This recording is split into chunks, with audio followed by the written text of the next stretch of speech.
ഇലക്ഷനായിട്ട് ഒരുപാട് കോമഡികൾ എടുത്തു വെച്ച് റിയാക്ട് ചെയ്യാനുണ്ട്.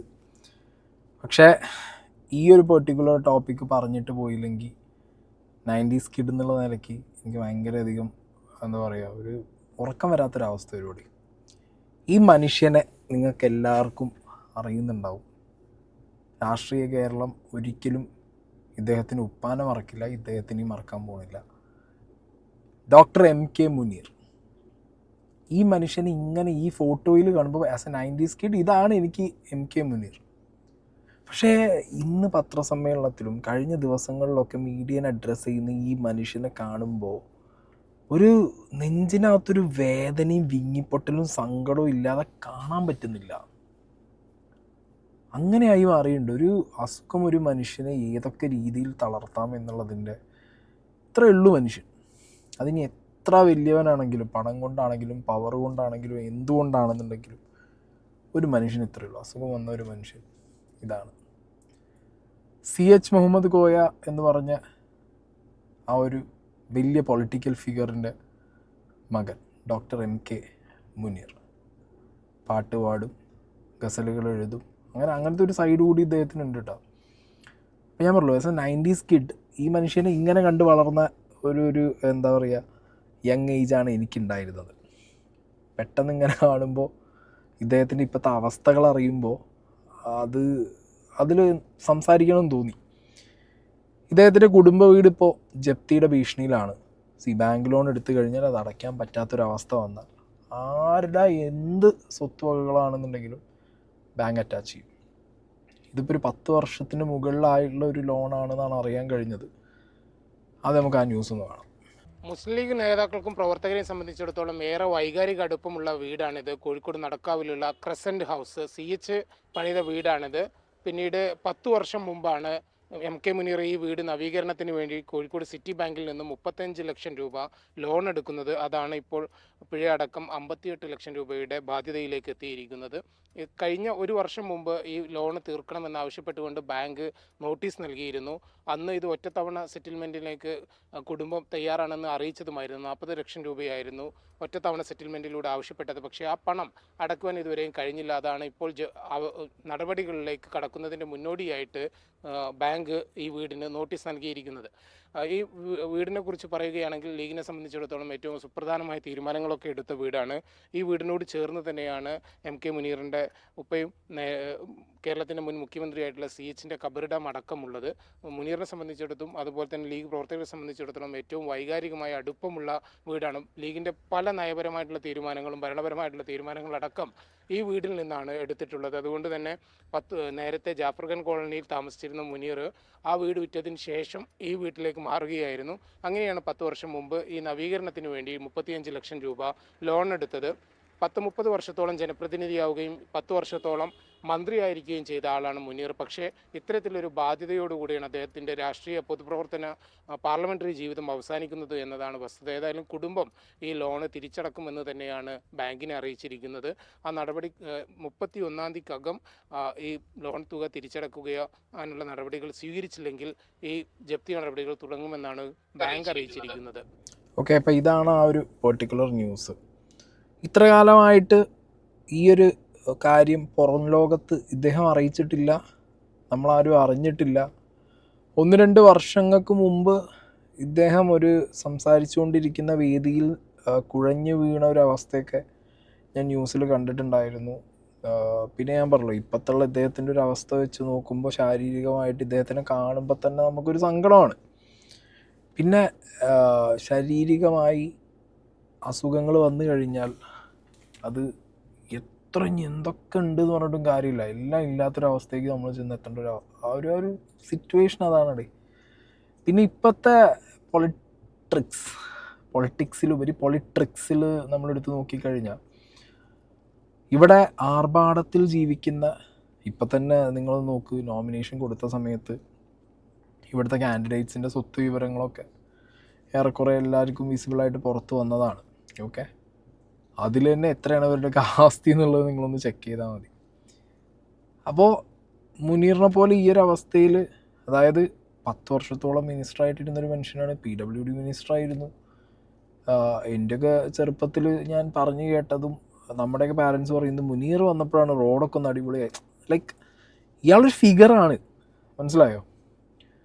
അപ്പം അങ്ങനത്തെ ഒരു മനുഷ്യൻ, ഉപ്പാൻ്റെ ഒരു ലെഗസി, രാഷ്ട്രീയത്തിൽ നിന്നുകൊണ്ട് കോടാനുകോടി രൂപകൾ സമ്പാദിച്ചാലും ഒരു വിഷയവുമില്ല.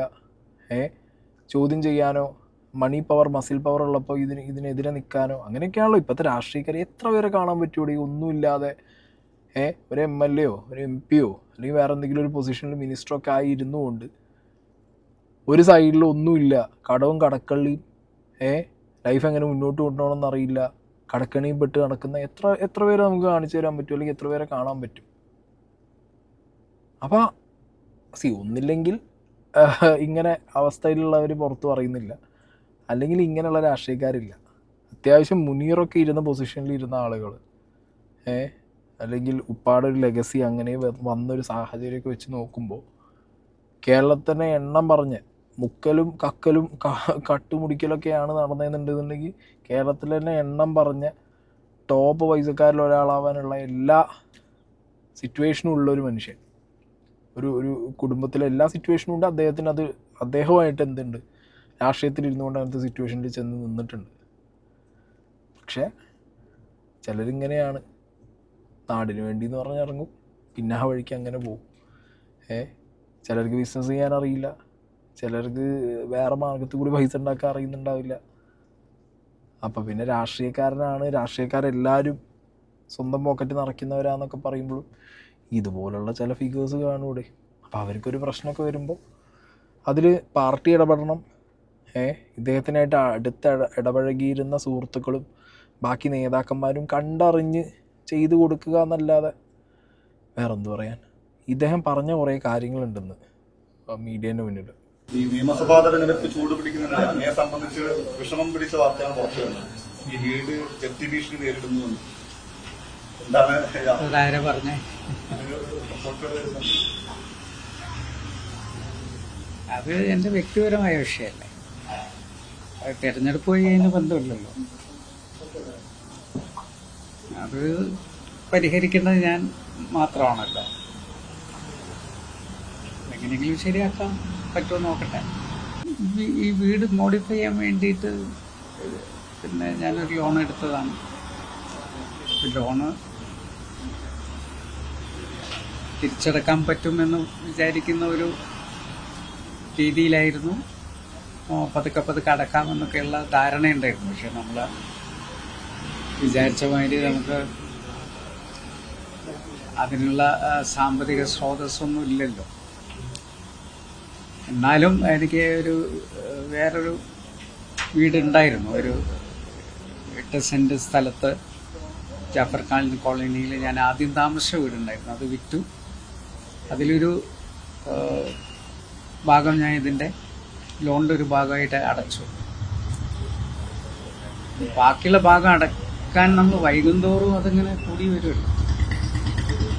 അപ്പം അതിനുള്ള മാർഗങ്ങൾ ഉണ്ടായിട്ടില്ല, അതാണ്. എന്നാലും ബാങ്ക് പരമാവധി പിന്നെ സമയത്ത് നീട്ടി തന്നിട്ടുണ്ട്. ഞാൻ ബാങ്കിനൊന്നും കുറ്റപ്പെടുത്തൊന്നുമില്ല. അവർക്ക് തിരിച്ചു പിടിക്കണമല്ലോ.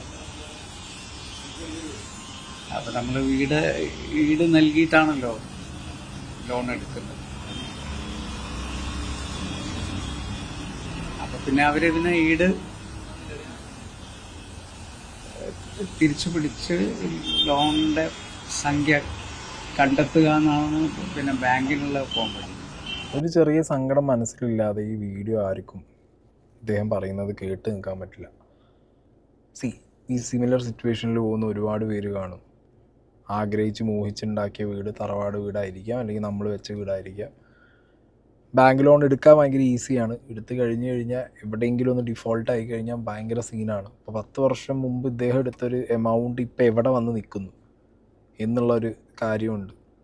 10-30 ലക്ഷം എടുക്കുന്നു, അത് പിന്നെ ഇപ്പോൾ സെറ്റിൽമെൻറ്റിന് പോയാലടക്കം 10-58 ലക്ഷം രൂപയാവുന്നു. അതിനിടയിൽ വേറൊരു പ്രോപ്പർട്ടി വിറ്റ് ഇദ്ദേഹം പൈസ കൊടുക്കുന്നു, എന്നാലും തീരുന്നില്ല. പലിശയ്ക്ക് മുകളിൽ പലിശ, അങ്ങനത്തെ പ്രശ്നങ്ങളാവുന്നു. ഇതിനിടയിൽ ഈ 10 വർഷത്തിനിടയിൽ ഇദ്ദേഹം ഇപ്പോഴും MLA ആണ്. ഈ ഇലക്ഷൻസ് കഴിഞ്ഞാൽ മാത്രം അതിന് ഇതാവുള്ളൂ, ഇദ്ദേഹത്തിന് എന്തായാലും സീറ്റില്ല.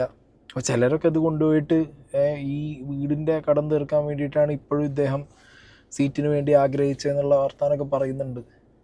എന്നെ സംബന്ധിച്ചിടത്തോളം എനിക്കിത് പേഴ്സണലി തോന്നുന്നില്ല. കാരണം നാടിനെയും നാട്ടുകാരെയും സെർവ് ചെയ്യണം എന്നുള്ളൊരൊറ്റ വിചാരം കൊണ്ട് ഈ മനുഷ്യൻ ചെയ്തതായിരിക്കണം. കാരണം MLA ആയിട്ട് ഇരുന്നപ്പോൾ കിട്ടുന്ന പൈസ കൊണ്ട് ഇയാൾ എന്തായാലും കൊട്ടാരവും വെച്ചിട്ടില്ല, കോടികൾ ഉണ്ടാക്കിയിട്ടില്ല എന്നുള്ള കാര്യം ഉറപ്പാണ്. ശാരീരികമായി പല പ്രശ്നങ്ങളും ഇദ്ദേഹത്തിനുണ്ട് എന്നുള്ളത് കാണുമ്പോൾ തന്നെ മനസ്സിലാവുന്നുണ്ട്. പിന്നെ ഈ കിട്ടുന്ന പൈസയിൽ നിന്ന് ഇദ്ദേഹം ഈ MLA ഫണ്ടിൽ നിന്ന് ഇവിടുന്ന് നാട്ടിൽ തന്നെ ചിലവാക്കിയിട്ടുണ്ടാവും. കിട്ടുന്ന സാലറിയിൽ നിന്ന് എടുത്തിട്ട് പെട്രോൾ അടിക്കണം, വീട്ടിലെ ചിലവിന് കൊടുക്കണം, അങ്ങനത്തെ കാര്യങ്ങളൊക്കെ ചെയ്തിട്ടുണ്ടാവും.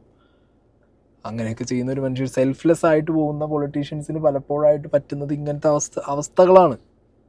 മക്കളെ പഠിപ്പിക്കണം, അങ്ങനെ പല പല വിഷയങ്ങൾ വരും. പിന്നെ ഏറ്റവും വലുതൊരു അസുഖം വന്നു കഴിഞ്ഞാൽ പോയി, വേറെ വഴിയില്ല, ഹോസ്പിറ്റലിൽ തിന്നും കിടന്നിട്ട്.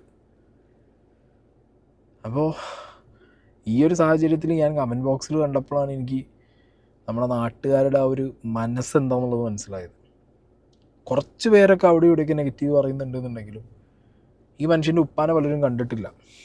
CHനെ കുറിച്ച് പറഞ്ഞു കേട്ടിട്ടേ ഉള്ളൂ പലരും. എന്നാലും ഈ മനുഷ്യനിലൂടെ CHനെ കാണുന്നവരുണ്ട്. അപ്പം ആ പറഞ്ഞു കേട്ടതും വെച്ച് അങ്ങനെ CHനെ സ്നേഹിക്കുന്നവർ, ഇദ്ദേഹത്തിനെ സ്നേഹിക്കുന്നവർ എല്ലാവരും റെഡിയാണ്. മലയാളികൾ കൈയഴിഞ്ഞ് സഹായിക്കാൻ റെഡിയാണ്. കാരണം മനസ്സിലായി, ഒരു മനുഷ്യൻ്റെ വിഷമം മലയാളികൾക്ക് മനസ്സിലായി. ഇപ്പം പാർട്ടിയാണെന്ന് ഇപ്പം ഇദ്ദേഹം പറയുന്നുണ്ട് മാന്യനാണ്, പാർട്ടി ഇടപെടേണ്ട കാര്യമില്ല, എൻ്റെ പേഴ്സണലി ഞാൻ എൻ്റെ വീട് റിനോവേറ്റ് ചെയ്യാൻ എടുത്ത കാശാണ്, അത് ഞാൻ പാർട്ടിയോട് ചോദിച്ചെടുത്തതല്ല, പാർട്ടിക്ക് ഇതിൽ ഒരു തരത്തിലുള്ള കൊടുക്കൽ വാങ്ങലുകളും ഒന്നുമില്ല, അത് എൻ്റെ പേഴ്സണൽ കാര്യമാണ് എന്ന് പറയുന്നിടത്തുണ്ട് ഈ മനുഷ്യൻ്റെ മാന്യത. അത് അങ്ങനെ ഒരു മനുഷ്യനൊരു രാഷ്ട്രീയ, ഇത് ചില രാഷ്ട്രീയക്കാർ കാണൂലോടി.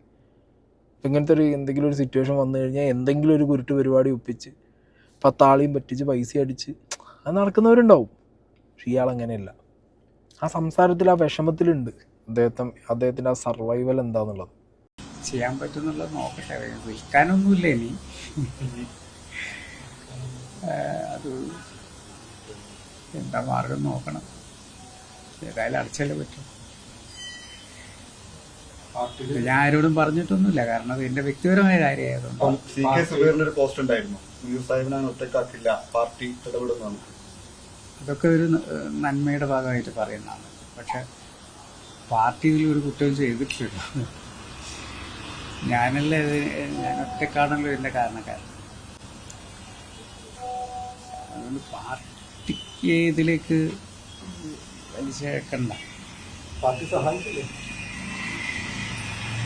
അത് ഞാൻ അങ്ങനെ ചോദിക്കാറില്ലല്ലോ. അങ്ങനെ ആണെങ്കിൽ നമുക്ക് നേരത്തെ ചോദിക്കായിരുന്നു.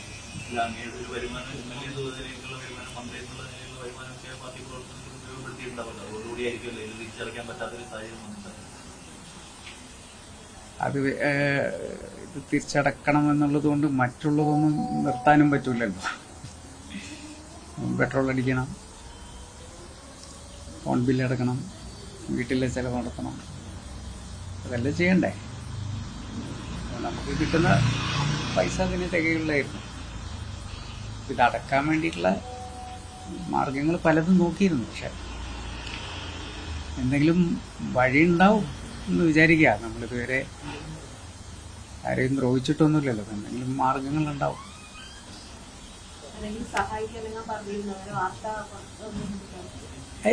നേതൃത്വമൊക്കെ വിളിച്ചിരുന്നു എന്നെ. പക്ഷെ ഞാനങ്ങനൊരു സഹായിക്കണമെന്നൊന്നും ഞാൻ പറഞ്ഞിട്ടൊന്നുമില്ല. അത് പാർട്ടിയോട് അങ്ങനെ പറയുന്നത് ശരിയല്ല.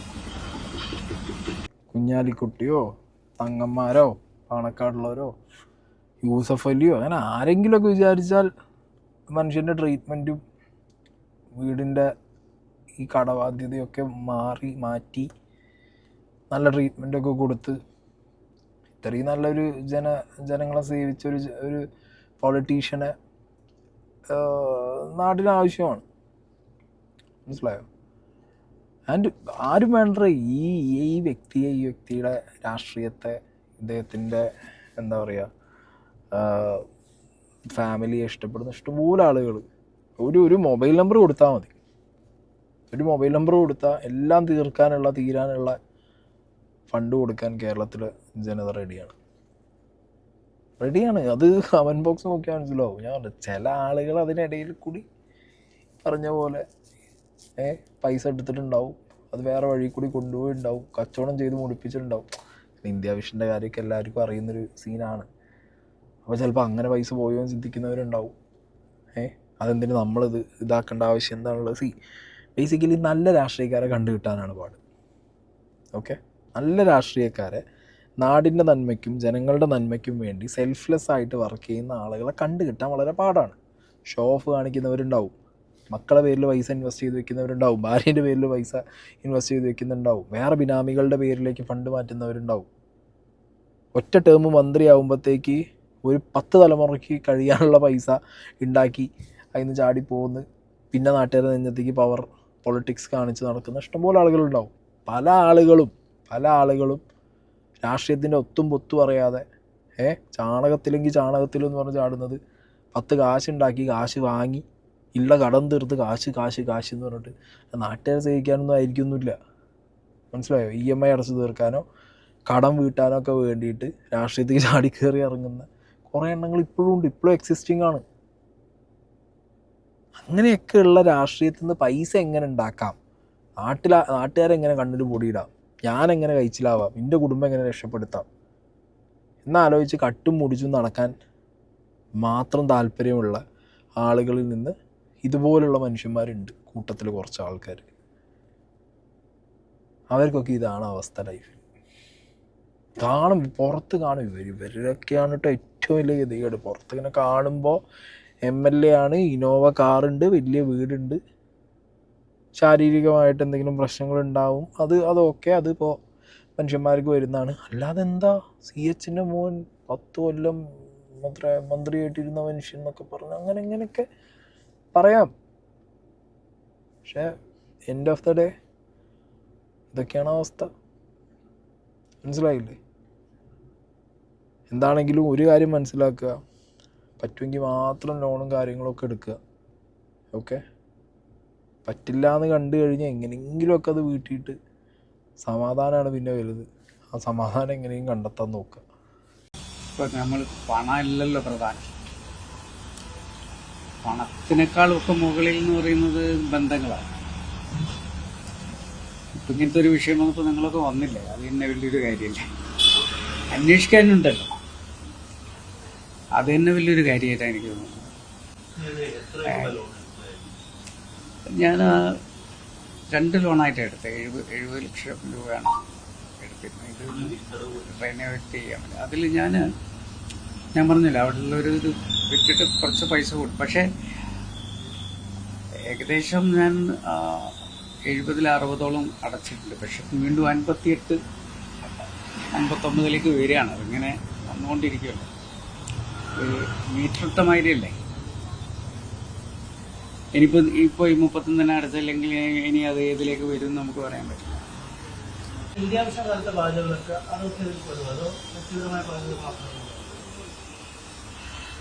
ഇന്ത്യ വിഷന്റെ ബാധ്യതകൾ എന്ന് പറയുന്നത് അത് ഷെയർ ഹോൾഡേഴ്സിന്റെ അത് നമ്മൾ തിരിച്ചു കൊടുക്കണം. അത് വേറെയാണ്. അത് പിന്നെ ഒരു കമ്പനിയാണ്. അത് കമ്പനിയാണ്. കമ്പനി ആണ് ആ ബാധ്യത.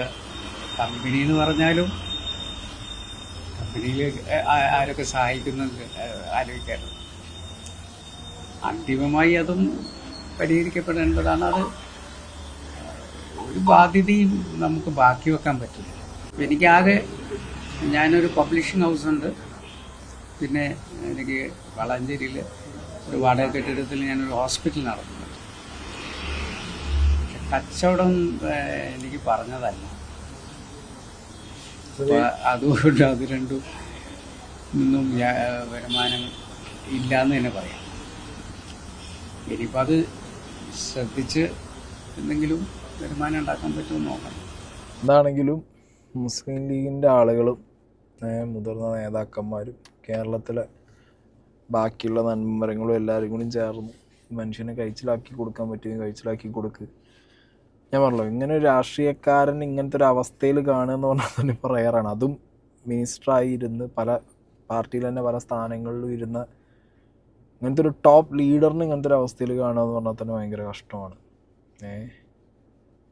എന്താണെങ്കിലും സഹായിക്കാൻ പറ്റുന്നവർ, ഇപ്പോൾ ഇദ്ദേഹത്തിനെ സഹായിക്കുക എങ്ങനെയാണെന്നുള്ളത് നമുക്കൊന്നും അറിയില്ല. പലരും ഞാൻ ഈ പറഞ്ഞ പോലെ സഹായിക്കാൻ റെഡിയാണ്. കയ്യിലുള്ളത് എന്ത് കൊടുത്തിട്ടാണെന്നുണ്ടെങ്കിലും ഈ മനുഷ്യനെ അവസ്ഥ മനസ്സിലാക്കുന്നവർ സഹായിക്കാൻ നിൽക്കും. പക്ഷേ അത് ഇപ്പോൾ പാർട്ടി ഇടപെട്ടിട്ടോ ലീഗിൻ്റെ നേതൃത്വം ഇടപെട്ടിട്ടൊക്കെ ഒരാൾക്കൊരു സമാധാനം കിട്ടുന്ന രീതിയിലാക്കി കൊടുക്കാൻ പറ്റിയാൽ എല്ലാം ഗുഡ്. എങ്കിലും ഞാൻ പറയുന്നു, പല രീതിയിലുള്ള രാഷ്ട്രീയ കോമരങ്ങളെയും കോമാളികളെയും നമ്മൾ കാണും. കൂട്ടത്തിൽ ഇതുപോലുള്ള മനുഷ്യന്മാരും കാണും. അവരെ മാത്രം തിരിച്ചറിഞ്ഞ് അവരെന്താ എങ്ങനെയാണെന്നുള്ളത് മനസ്സിലാക്കി അവർ നമുക്ക് വേണ്ടി സെൽഫ്ലെസ് ആയിട്ടുള്ള കാര്യങ്ങൾ ചെയ്യുന്നുണ്ടെങ്കിൽ അവരെ സപ്പോർട്ട് ചെയ്യാം. ഓക്കെ, റെയറാണ് ഇങ്ങനത്തെയൊക്കെ ആൾക്കാർ, റെയറായിരിക്കും. അതൊക്കെ എന്താ പറയുക, ഞാൻ നേരത്തെ പറഞ്ഞ പോലെ CHനൊന്നും നമ്മളാരും, എൻ്റെ ജനറേഷൻപ്പെട്ട ആരൊന്നും കണ്ടു കാണില്ല. പറഞ്ഞു കേട്ടിട്ടുള്ള അറിവൊക്കെ ഉണ്ടാവുള്ളൂ നമുക്കൊക്കെ. ഇന്ന് കമൻറ്റ് വായിക്കുമ്പോഴൊക്കെ ആ ലെഗസി ആയിരിക്കും മനസ്സിലാവുന്നുണ്ട്. അപ്പം അങ്ങനത്തെ പെഡിഗ്രി ഉള്ള ആളുകൾക്ക് കുറച്ചും കൂടി ഒരു രാഷ്ട്രീയ ബോധമൊക്കെ കാണും. മനസ്സിലായോ? അപ്പം ഇങ്ങനത്തെ ആൾക്കാരുണ്ട്, ഇല്ലയെന്നല്ല. രാഷ്ട്രീയത്തിലാണെന്നുണ്ടെങ്കിലും നല്ലതിന് വേണ്ടി, നന്മയ്ക്ക് വേണ്ടി നിൽക്കുന്നവരൊക്കെ ഉണ്ട്. പക്ഷെ അവർക്ക് ഗതികെട്ട അവസ്ഥയായിരിക്കുന്നുള്ളൂ. ഈ പറഞ്ഞ പോലെ രാഷ്ട്രീയം ഒരു ബിസിനസ്സാക്കാൻ നിന്ന് കഴിഞ്ഞാൽ അവർ പിന്നെ റേഞ്ച് റോവർ ഓടി ആ റേഞ്ചിൽ പോകും. അല്ലാത്തവർ ഇതേപോലെ കടവും വാങ്ങി നാട്ടുകാരെ സേവിക്കാൻ നടന്ന അവസാനം വീടിൻ്റെ അവസ്ഥയും നോക്കാതെ, കച്ചവടവും നടക്കാതെ, ഒന്നും ആവാതെ ആദർശങ്ങൾ മാത്രം മുക്കി പിടിച്ച് നടന്ന് ലാസ്റ്റ് ശാരീരികമായിട്ട് എന്തെങ്കിലും പ്രശ്നം വന്നു കഴിഞ്ഞാൽ പിന്നെ കൂട്ടവും കുടുംബവും വഴിയാധാരാവുന്ന രീതിയിലുള്ളൊരവസ്ഥയൊക്കെ വരും. എന്നാലും പുറത്തു പറയാതെ വീണ്ടും അഭിമാനം പൊക്കി പിടിച്ച് നടക്കാൻ ഉള്ളൊരവസ്ഥയിൽ അവർ നിൽക്കും. കണ്ടത് സഹായിക്കാനുള്ളത് വേറൊന്നും അപ്പം ചെയ്യാനും പറയാനും ഇല്ല. എന്താണെങ്കിലും ഇത് ചെയ്യണം തോന്നി ഈ ഒരു വീഡിയോ. ഇദ്ദേഹത്തിനെ സഹായിക്കാൻ പറ്റുന്ന മുതിർന്ന നേതാക്കന്മാർ ആരെങ്കിലുമൊക്കെ ഉണ്ട് സഹായിക്കും. അങ്ങനെ നമുക്കൊന്നും എത്തിപ്പെടാൻ പറ്റും തോന്നുന്നില്ല. അല്ലെങ്കിൽ ഏത് വഴിക്ക് സഹായിക്കണമെന്നൊന്നും നമുക്കറിയാൻ പാടില്ല. 31-ാം തീയതി ആകുമ്പോൾ ലാസ്റ്റ് ഡേറ്റാന്ന് പറയുന്നത് ബാങ്കിൻ്റെ. ഒരു നല്ല വാർത്ത കേൾക്കട്ടെ.